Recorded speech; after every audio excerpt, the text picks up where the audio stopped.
Señor mi Dios, al contemplar los cielos, el firmamento y las estrellas,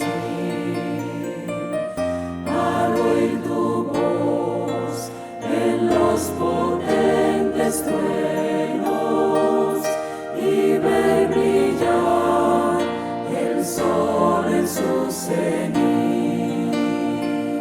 Then sings my soul, my Savior God, to thee. How great thou art, how great thou art. Iglesia Bíblica Koinonía. Nuestra misión es ser discípulos auténticos de Jesucristo que glorifican a Dios por medio de vidas transformadas por la obra del Espíritu Santo y hacer discípulos que igualmente sean transformados por la gracia de Dios.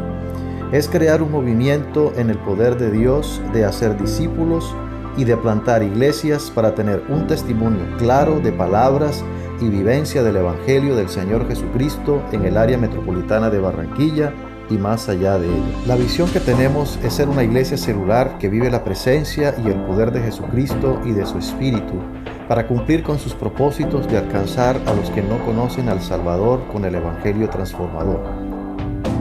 Ser una iglesia enfocada en la multiplicación de discípulos, de grupos familiares, de líderes siervos y de iglesias para presentar ante el mundo quién es Jesucristo.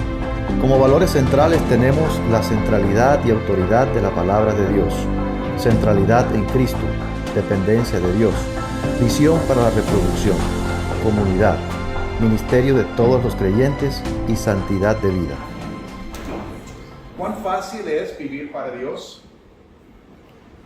¿Es suficiente tener buenas intenciones para poder tener victoria sobre el pecado? O sea, ¿la buena intención es suficiente?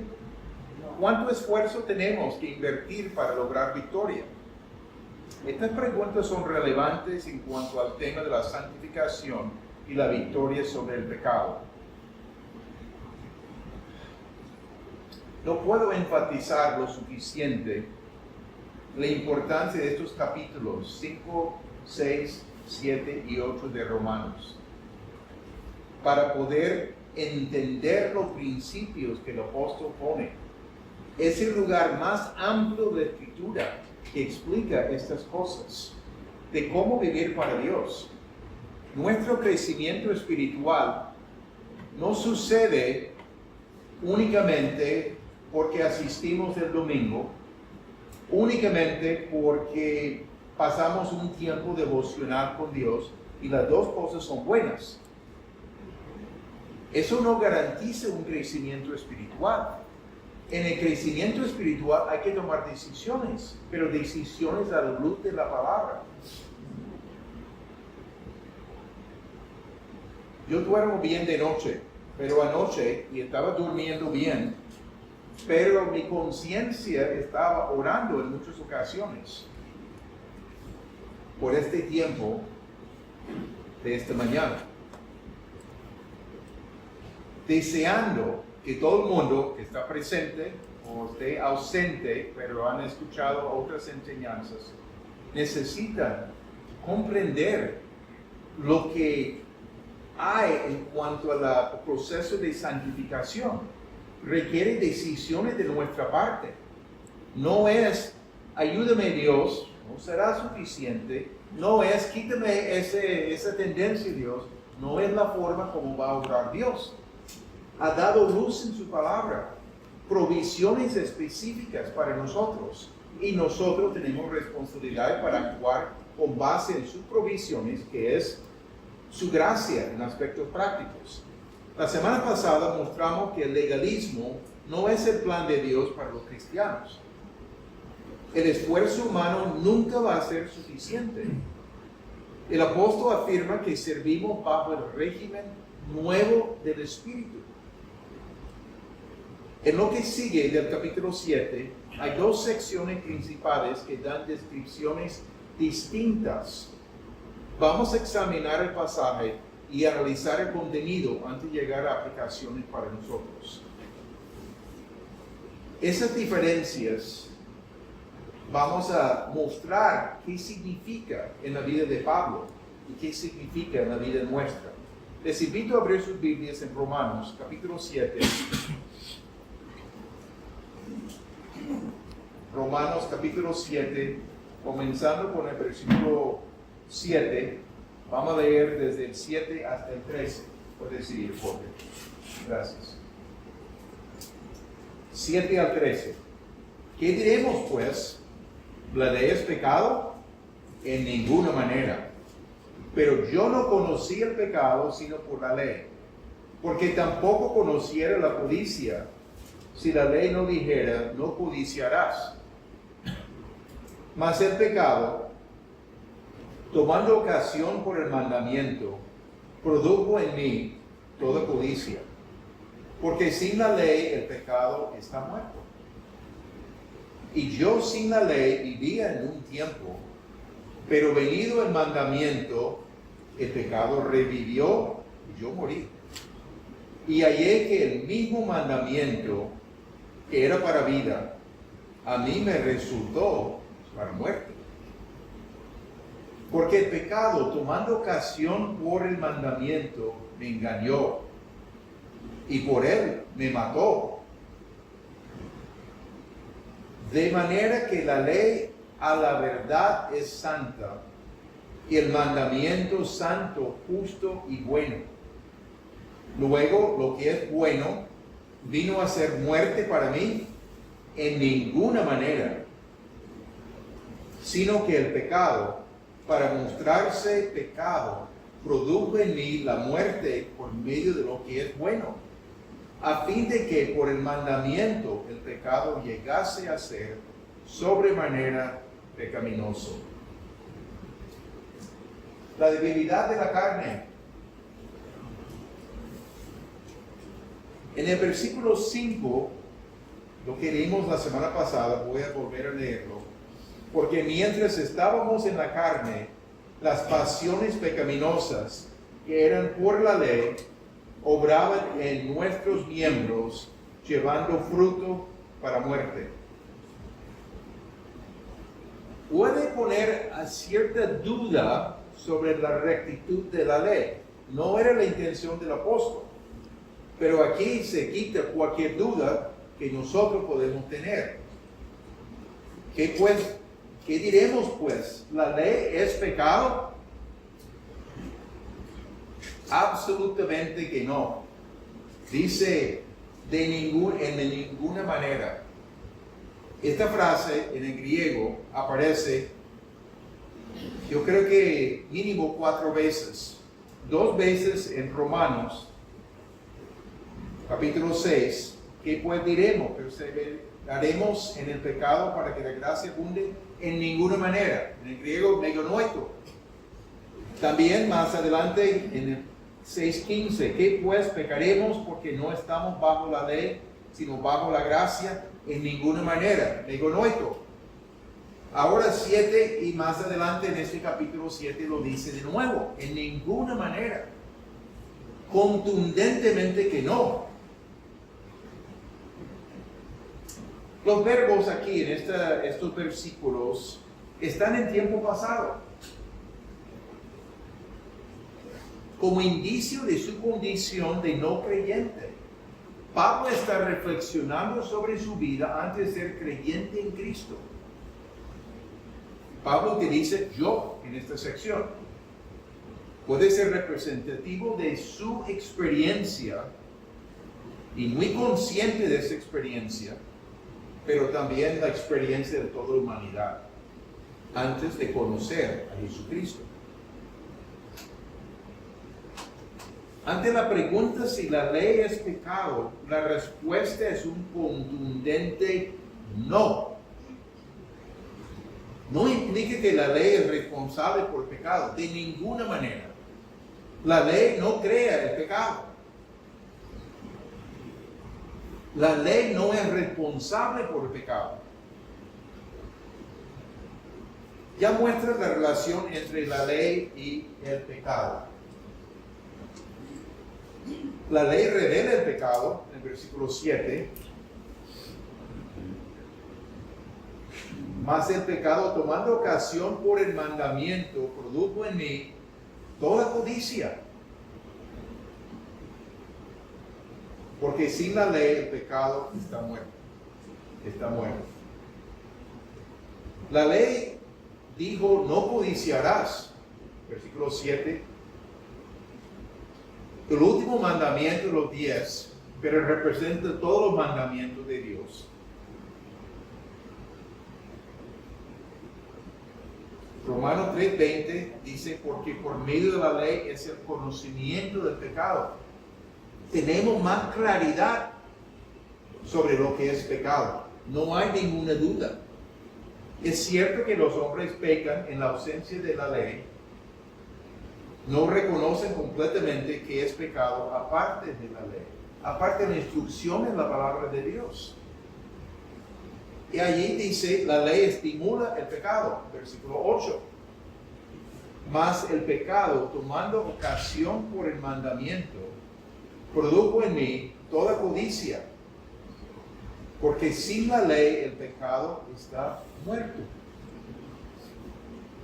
Pecado es como personificado ahora mismo, como si tuviera vida. En este versículo los siguientes. Se refiere al pecado como un poder activo y con un propósito maligno. La presencia de una prohibición estimula rebeldía muchas veces. Tenemos el deseo de hacer lo que nos prohíbe. ¿No pueden leer tal libro? Algunos lugares en el mundo han hecho eso con libros. Todo el mundo quiere saber qué hay en el libro que lo ha prohibido. Hay una tendencia así. Muchas cosas. Pero también el pasaje menciona la ley condena el pecado. Los versículos 9 al 11. Pablo vivía sin la ley en un tiempo. Referencia a la humanidad antes que de la ley, lo que leímos en Romanos 5 en el pasado. Pero también puede ser la vida de Pablo antes como judío, antes de asumir la responsabilidad por la ley, allí 12, 13 años, bar mitzvah, cuando asume la responsabilidad delante de la ley. Pero el mandamiento estimuló el pecado. Y Pablo y los demás de nosotros estábamos bajo la sentencia de Dios de muerte. La paga del pecado es muerte, paga muy mal, muy mal. La intención del mandamiento era vida, lo menciona en Levítico, pero para Pablo resultó para muerte. El pecado tomó ocasión por la ley, por el mandamiento, le engañó, distorsionando la ley, convenciéndole que el hombre puede cumplir la ley y por eso le mató. Era un hombre muerto moral y judicialmente. Vida física, pero en relación con Dios, nada. Vio que la justicia de los fariseos no era suficiente, cumpliendo todo lo externo, pero no tratando lo interno del corazón. Pablo confirma que la ley es santa y el mandamiento es santo, justo y bueno. No hay ninguna falta en la ley. No puede haber ninguna duda de lo que está diciendo el apóstol allí. La ley no era el problema. El problema era lo que hay por dentro de nosotros, la corrupción interior que recibimos al nacer y que pensamos que es normal muchas veces. El versículo 13 es un puente hacia la próxima sección. Es difícil entender si el 13 termina esta sección o es el inicio de la siguiente. No importa tanto. Observamos ciertas cosas allí. Primero, la ley no produjo su muerte. La ley no tiene la responsabilidad de la muerte espiritual de Pablo. Fue el pecado que produjo la muerte por medio de lo que es bueno. La ley es buena. El mandamiento era bueno.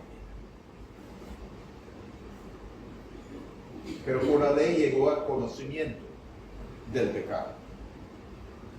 Por el mandamiento el pecado llegó a ser sobremanera pecaminoso. Aumentó. Pero ahí la promesa de Romanos 5:21, donde el pecado abundó, sobreabundó la gracia de Dios. La gracia siempre es mayor que el pecado.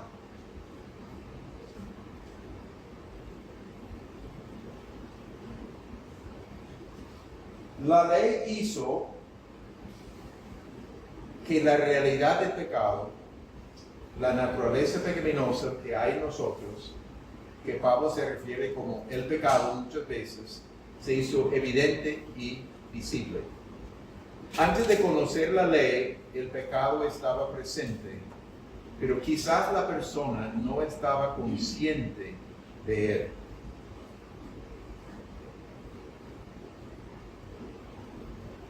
¿Cuántas veces podemos estar cometiendo pecado y no darnos cuenta?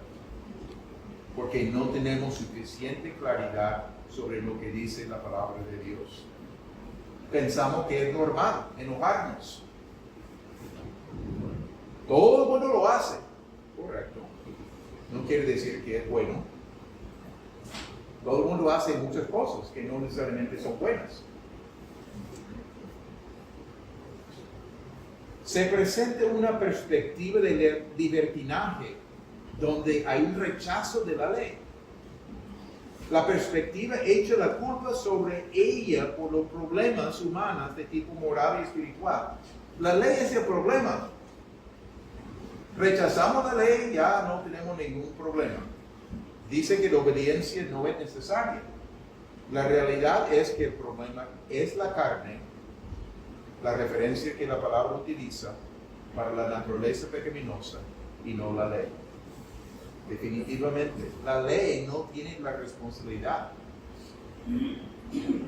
Es la parte interior de nosotros que le gusta vivir según nuestros propios gustos, deseos, planes, independiente de Dios. La justicia de la ley, versículo 14 al 25. Vamos a leer el pasaje y después explicamos los subpuntos allí. Versículo 14. Porque sabemos que la ley es espiritual, mas yo soy carnal, vendido al pecado. Porque lo que hago, no lo entiendo. Pues no hago lo que quiero, sino lo que aborrezco. Eso hago. Y si lo que no quiero, esto hago, apruebo que la ley es buena. De manera que ya no soy yo quien hace aquello, sino el pecado que mora en mí. Y yo sé que en mí, esto es, en mi carne, no mora el bien. Porque el querer el bien está en mí, mas no el hacerlo. Porque no hago el bien que quiero, sino el mal que no quiero. Eso hago. Y si hago lo que no quiero, ya no lo hago yo, sino el pecado que mora en mí. Así que, queriendo yo hacer el bien, hallo esta ley, que el mal está en mí. Porque según el hombre interior, me deleito en la ley de Dios. Pero veo otra ley en mis miembros, que se rebela contra la ley de mi mente, y que me lleva cautivo a la ley del pecado que está en mis miembros. Miserable de mí, ¿quién me librará de este cuerpo de muerte? Gracias doy a Dios por Jesucristo Señor nuestro. Así que yo mismo con la mente sirvo a la ley de Dios, más con la carne a la ley del pecado. Notamos dos cambios en esta nueva sección. Un cambio en los tiempos de los verbos. Ya no es pasado.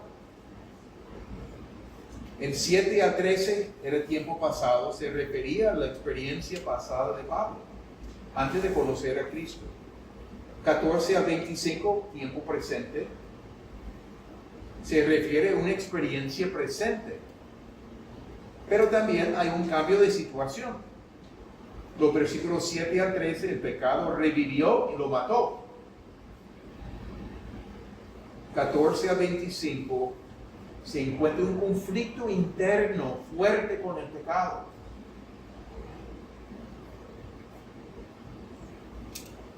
Estos cambios sugieren que está hablando de su vida antes de la conversión, en versículos 7 al 13, y su experiencia como cristiano en los versículos 14 al 25.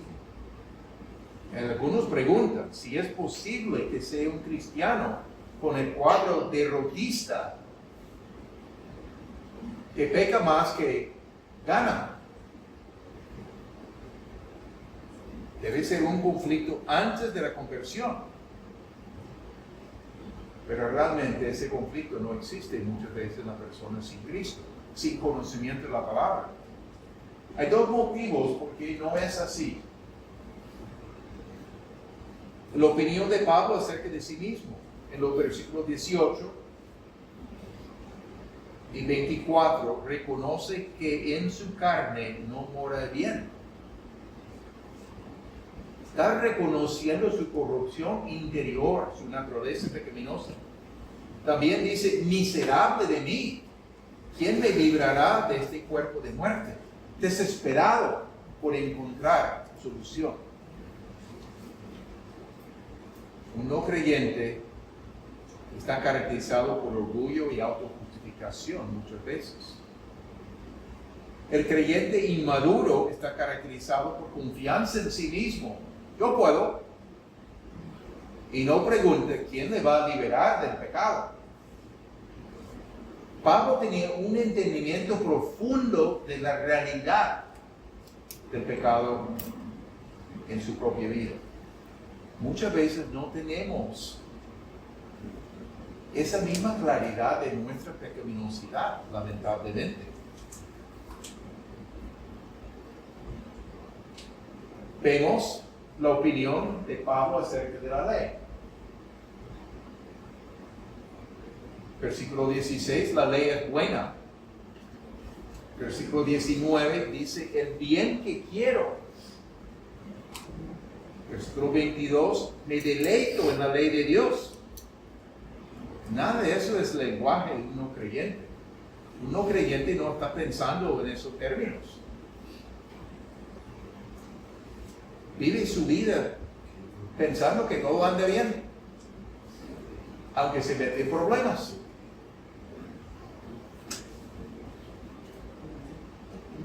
Entonces, ¿por qué está derrotado? Es la pregunta relevante aquí. Él mismo no puede guardar la ley. Necesita el poder del Espíritu Santo. El capítulo 8. Él mismo, aunque desea hacerlo, es incapaz de vivir por encima del pecado. Sigue cayendo en las mismas cosas. Hay dos secciones paralelas que encontramos aquí en esta sección de 14 al 25. Los versículos 14 al 17 y 18 y 20, como son dos secciones paralelas allí. Y vamos a observar lo que menciona. Primeramente, en las dos secciones hay un reconocimiento de su condición. Versículo 14 está diciendo, yo soy carnal, vendido al pecado. Yo no sé cuántos de nosotros pensaríamos que es la realidad de nuestra vida. de reconocer la tendencia tan fuerte en nosotros de pecar. Versículo 18. En mí no mora el bien.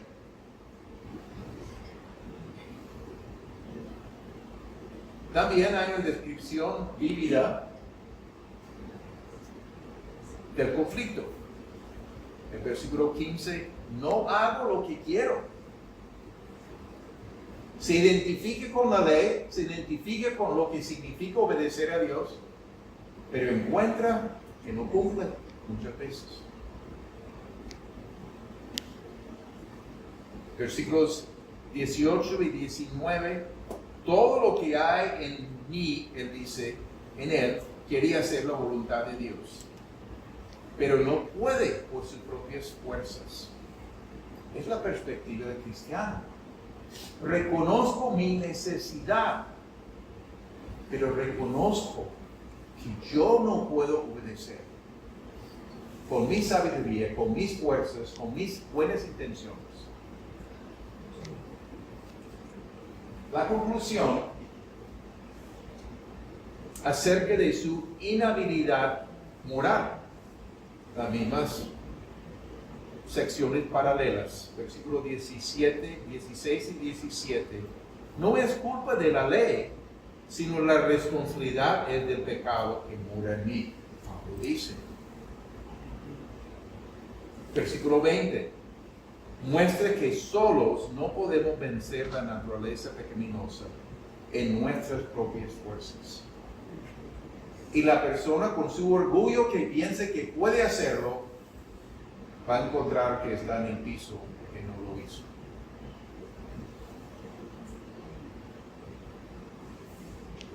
No es reformar nuestra vida, es experimentar transformación por obra de Dios.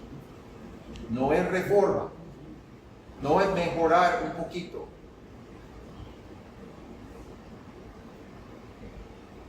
En vez de enojarnos 10 veces en un día, vamos a ver si podemos con 6. Eso no es el plan de Dios. Hay una transformación que hace por medio de Jesucristo, por medio del Espíritu Santo. Los versículos 21 y 25 expresan el conflicto en términos de leyes o principios. La ley de la mente está en conflicto con la ley del pecado. Expresa su desesperación por la carne y se gloria en su libertador. La palabra libertador no aparece ahí, pero el concepto en los verbos sí. ¿Quién me librará de este cuerpo de muerte?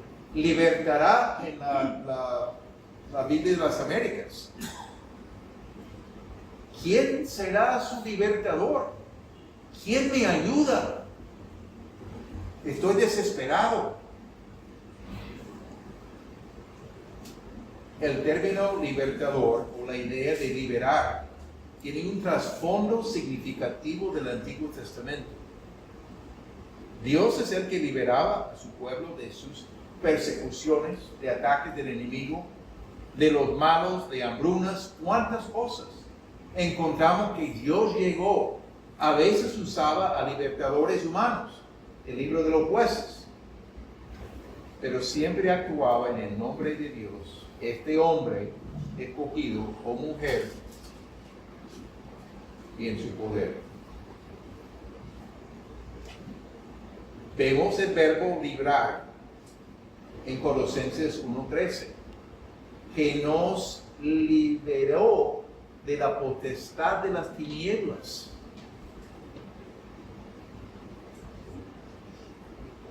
Victoria sobre los poderes de las tinieblas, una liberación ya cumplida, que podemos apropiar para nuestras vidas en batallas espirituales. Aquí se usa de la liberación del poder de la naturaleza pecaminosa. Ya no puede seguir dominándonos porque la liberación se encuentra en Jesucristo y lo que ha hecho.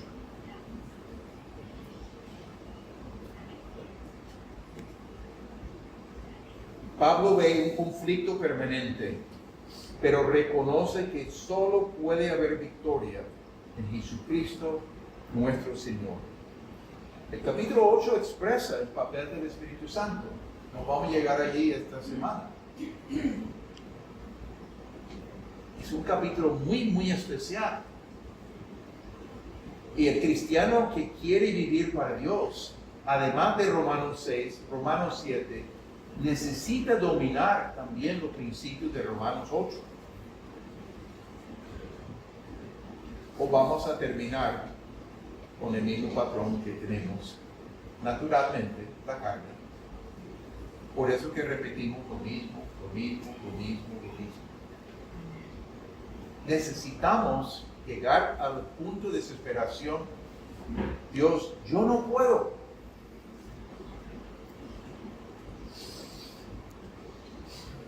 Pero la petición no es Dios, ayúdame. No, Dios nos ha ayudado con principios en su palabra, provisiones específicas en Romanos 6. Tenemos que apropiarnos de esos principios y tomar en cuenta los imperativos en Romanos 6. ¿Qué debemos hacer con base en sus provisiones?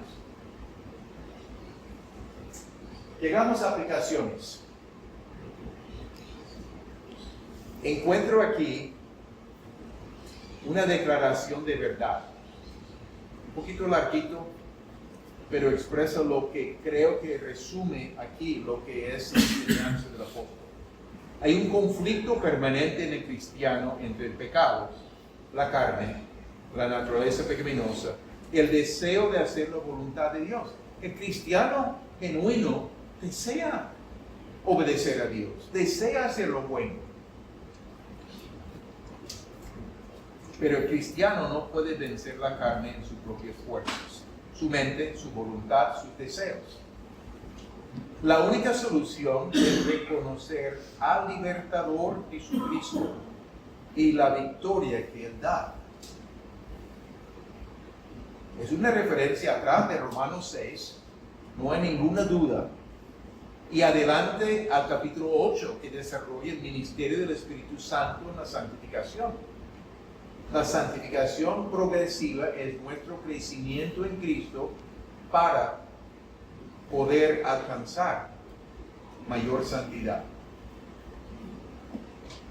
Por la gracia de Dios, por la obra de Dios en nosotros y por nosotros ser responsables en apropiarnos de las verdades que Dios nos ha dado como provisiones. Eso es lo que se está presentando aquí. Pero yo lo tengo como una situación contemporánea y tengo dos de estas. Eso no cumple con todo. Pero pensemos por un momento. Hay una tendencia a no darnos cuenta de nuestros propios pecados.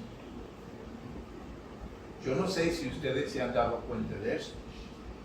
Muchas veces no estamos conscientes. Es tan automático que vivimos así. Respondemos de diferentes maneras a las situaciones. Pensamos que todo está bien, pero sin tener la sensibilidad a lo que la Escritura dice del pecado. Hay un aspecto de autoengaño. Yo vivo bien, yo soy honesto, no robo, nunca he matado a nadie, ni tengo la intención de hacerlo. Yo soy buen hijo de Dios. Pero no vemos la viga en nuestro propio ojo. Jeremías 17:9, muy conocido. Engañoso es el corazón más que todas las cosas y perverso. Mi corazón no es medio limpio, no es lo que dice la Escritura.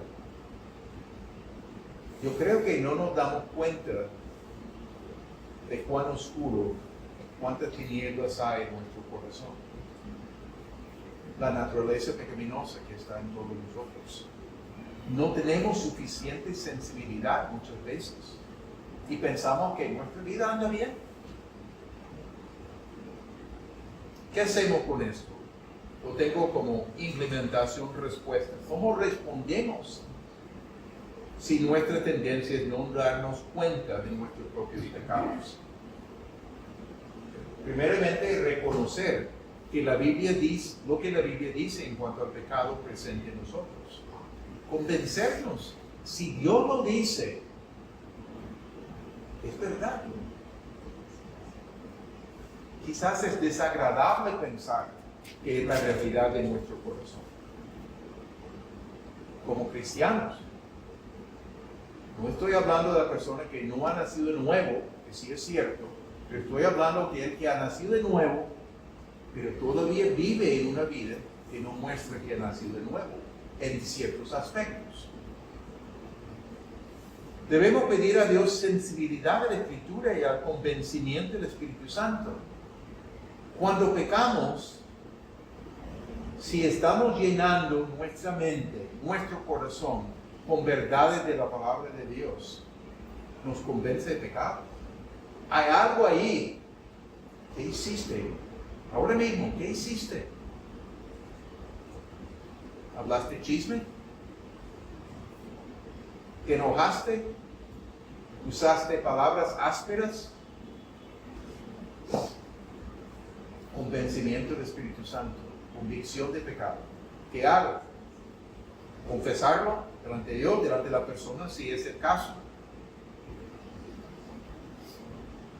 También tengo que desarrollar humildad, o sea, la disposición a reconocer pecados y de no presentarnos como perfectos delante de los demás. Humildad. Los encuentros de grupo familiar permiten esa posibilidad. No estamos ahí para criticar el uno al otro. Estamos allí para decir, vamos juntos en nuestro crecimiento a Dios. Veo que necesito crecer en esto. Y lo podemos decir y nadie nos va a criticar si nos da la mano. Te muestro cómo logré yo vencer tal cosa. ¿Qué porción de la palabra me ayudó?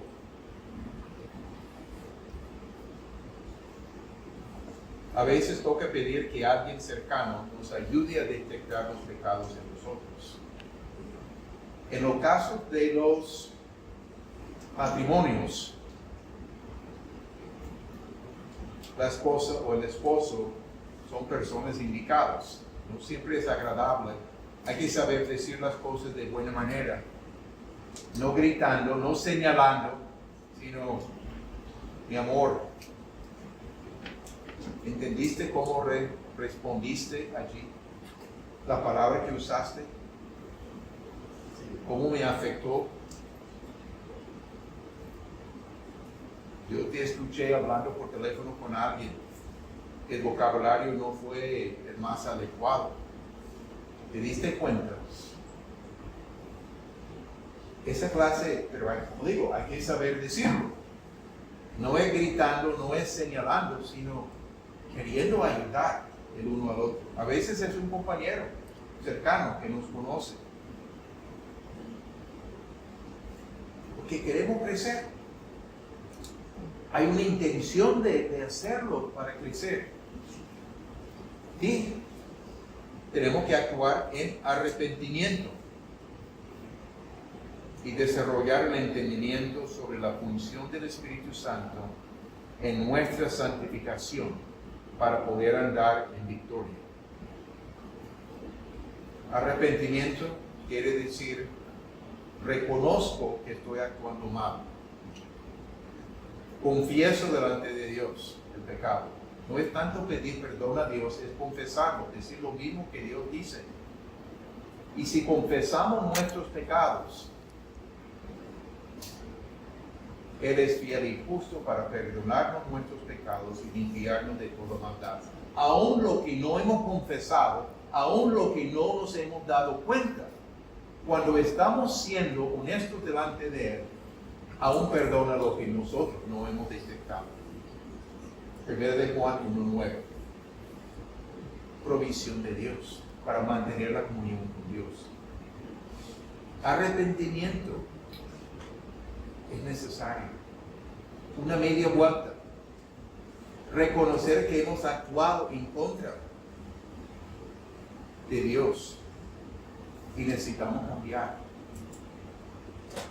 totalmente en este punto. Es una palabra que debemos usar con frecuencia en nuestra propia vida. Hay otro aspecto de una situación común, lo que llamo la situación contemporánea. Hay una tendencia de pensar que podemos vencer el pecado en nuestras propias fuerzas. Somos fuertes. Yo tengo mucha confianza en Dios. Puede ser que nos engañamos a nosotros mismos acerca de nuestras debilidades y pecados. O cambiamos la definición del pecado. El pecado solamente son las cosas grandes. Si yo no robo, si no mato, soy bueno. Dios es mucho más profundo en su definición de pecado. Si el pecado solo es algo grande, entonces pensamos que no cometemos tantos pecados. Pero ¿qué del orgullo personal? La soberbia, el enojo, el rencor, la irritación, la impaciencia, palabras ásperas, lujuria, la lista es larga. Yo vivo en este mismo mundo, yo vivo con una naturaleza pecaminosa. Y he hablado con muchísimas personas a través de los años, de esta congregación, de otra congregación, de otros lugares. Algunos tienen más tendencias hacia cierto pecado que otras personas, claro que sí. Las características de nuestra naturaleza pecaminosa pueden variar.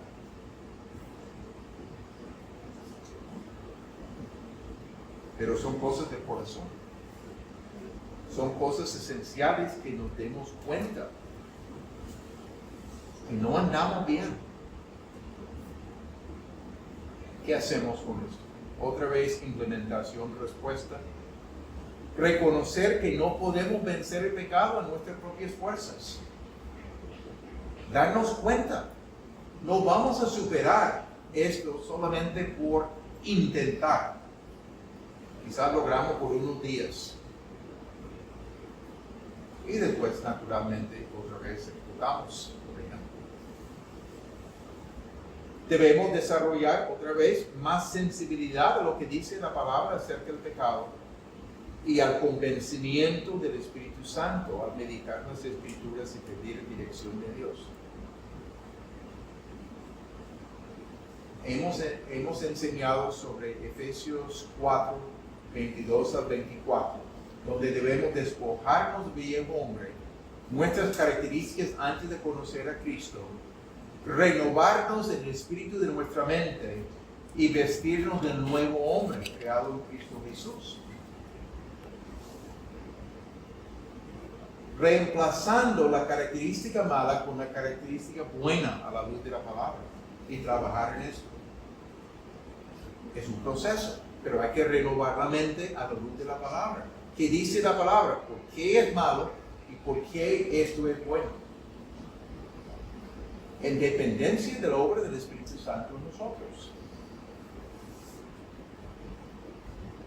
Seguimos allí. Corregir conscientemente nuestra perspectiva del pecado al estudiar el tema y observar cuidadosamente ejemplos buenos y malos en la Escritura. La Escritura es muy abierta sobre la maldad del hombre. El rey David, un hombre con el corazón afín a Dios, pecó gravemente.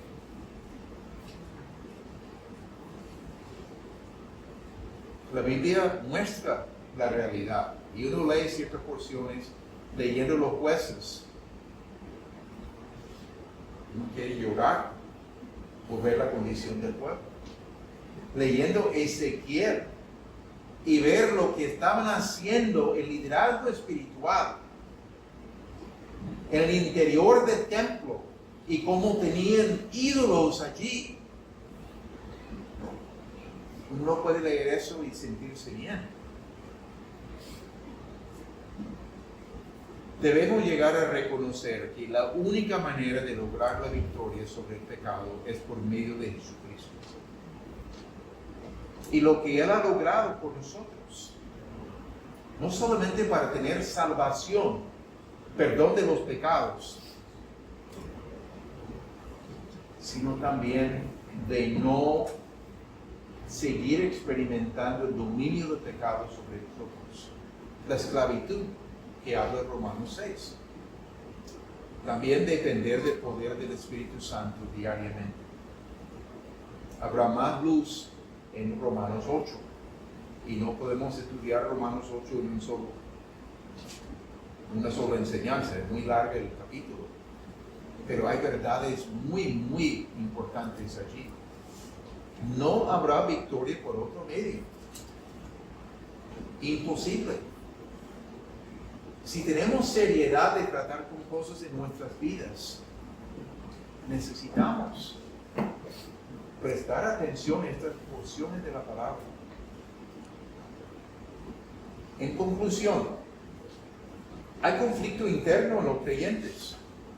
Saben que con su mente lo que es correcto. Pablo lo hacía. Pero hay algo por dentro que impulsa a hacer lo contrario. Ese algo se llama la carne o la naturaleza pecaminosa. El creyente que depende de sus propias fuerzas para vencer el pecado va a terminar en insatisfacción y frustración. Sin embargo, hay buenas noticias. Hay victoria disponible en Jesucristo. Cuando el creyente logra comprender que no es por medio de la ley, legalismo, que puede experimentar crecimiento en la santificación debido al pecado por dentro, puede ver que la única solución es Jesucristo. La única solución. No una buena solución, la única. La perfección no se va a lograr en esta vida. No vamos a ser ser personas sin pecado antes de llegar a la presencia de Dios. Pero victoria significativa es posible en Cristo. No estamos diciendo, pues no hay solución, entonces sigo igual. El problema es de Dios. No, el problema es mío. Dios nos ha dado luz, provisiones, la gracia de Dios para ayudarnos a superar estas tendencias pecaminosas en nosotros. Aprendiendo a depender del Espíritu Santo. El mensaje de Romanos 8 dará más detalles. El punto principal en Romanos 7 es que hay victoria en Cristo. Miserable de mí, ¿quién me librará de este cuerpo de muerte? Gracias doy a Dios por Jesucristo, Señor nuestro. Claramente señala a Jesucristo. Hay conflicto por dentro, pero hay victoria. Pablo experimentaba derrota cuando estaba dependiendo de sus propias fuerzas. Increíble cómo escribió Romanos 7. Consideramos al apóstol Pablo con una estatura muy significativa a nivel espiritual. Y correctamente. Pero vemos que Pablo luchaba. Pablo tenía que aprender cosas. Y en el proceso se fortalecía. Se maduraba. Y Dios le guió a hacer grandes cosas en el poder de Dios. Dios quiere obrar en nosotros, cada uno de nosotros. ¿Estamos dispuestos? Oremos.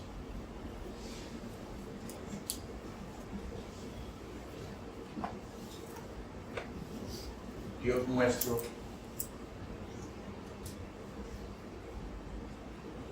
Padre Santo, reconocemos delante de ti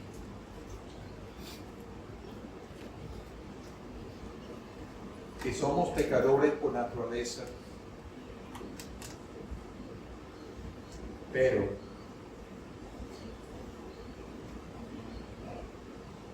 el Señor Jesucristo ha obrado. Su muerte en la cruz era morir como sustituto por nuestros pecados, para darnos vida nueva, para perdonar nuestros pecados, para darnos la vida de resurrección. Obra, Padre, en nosotros, para darnos la sensibilidad a tu Espíritu, la sensibilidad a tu palabra, de detectar lo que hay en nuestros corazones. La soberbia, la tendencia de hacer nuestra voluntad, la tendencia de no consultarte a ti, sino de actuar en forma independiente. ¿Cuántas otras cosas? Obra en nosotros para darnos sensibilidad a tu palabra y tener sensibilidad a lo que tu Espíritu nos está señalando también, y obedecer a la luz de la palabra, para confesar, para arrepentirnos y para escoger el buen camino en dependencia del poder del Espíritu Santo. Sigue obrando, Padre, para glorificar tu nombre, porque queremos experimentar transformación de nuestras vidas para la gloria de tu nombre. Te lo pedimos en nombre de Cristo Jesús. Amén. Señor mi Dios, al contemplar los cielos,